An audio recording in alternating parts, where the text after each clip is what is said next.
እንደው ግን አይበለውና ድንገት የሁለት ፈረንጆች ጸብ ላይ ብትደርሱ ዊሊያም ሼክስፒር ዛሬም ድረስ የምንገለገልባቸውን ከ1700 በላይ የሚሆኑ የእንግሊዝኛ ቃላትን እንደፈጠረ ያውቃሉ?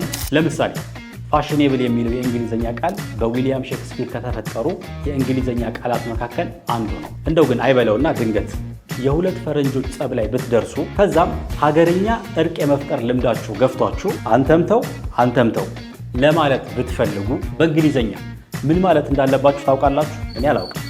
ለዚያም ነው ሁለንተናዊ የቋንቋ እውቀታችንን ለማሳደግ ስለሚበጀን ስለ አልበያን ልነግራችሁ ነበር። ምን መሰላችሁ?